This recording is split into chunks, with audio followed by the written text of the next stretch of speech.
بسم الله الرحمن الرحیم. روایتو کې راځي چې یو کسو ذاکر و د الله ذکر به ډیر زیات کو، کثرت سره د الله جل جلاله ذکر کوونکی و.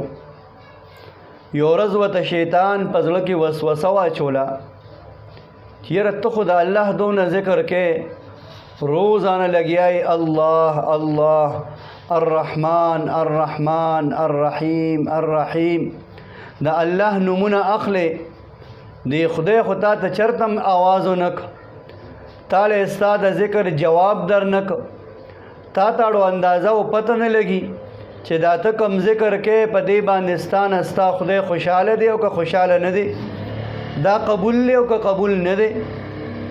کم از کم چې دونه خو درته وی چې ټوله رستا ذکر کولی چې ماښام درته وی چې ستا ذکر مې قبول کو، ستا ذکر مې واورېده، زه در نه خوشحاله شم. نو هغه ذاکر او ذکر کوونکی د شیطان په دوکه کې راغی. هغه وی یاره واقعي دا خبره خو ټیک ده، زړه ته دا خبره راله، نو بس ذکر یې بس که.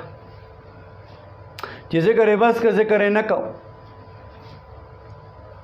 یو شپه خوب ویني، په خوب کې ورته خضر علیه السلام راغی.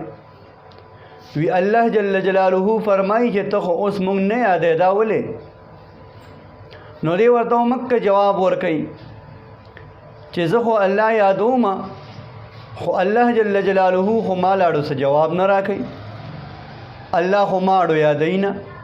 ما ته خو چې کم از کم دونه پته لګي چې ما د الله دا ذکر وکړو، د الله نوم مې واغستو، الله پې خوشحاله شو که خوشحاله نه شو، الله قبول کو که قبول یې نه کو. خضر علیه السلام ورته فرمایي وی الله جل جلاله وی چې زما دې بنده ته ووایه چې ته کله یو پیره زما نوم واخلې، چې ته یو پیره الله ووایې او بیا په دویمه پیره لفظ الله ووایې، د الله ذکر وکړې، د الله نوم واخلې، نو دا په دویمه پیره ویل د دې خبرې دلیل دی چې هغه ړومبنۍ قبول شوی دی.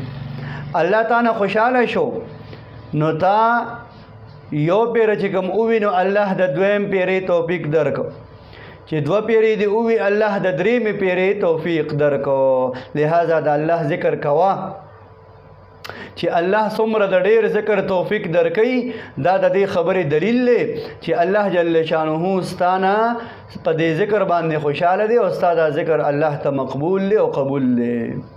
مهاجر مکی امداد الله رحمه الله له یو کس راغی او تپوس ته کوي حضرت زه خو ذکر کوم ما ته مزه نه حاصلېږي، څه لطف او خوند نه کوي.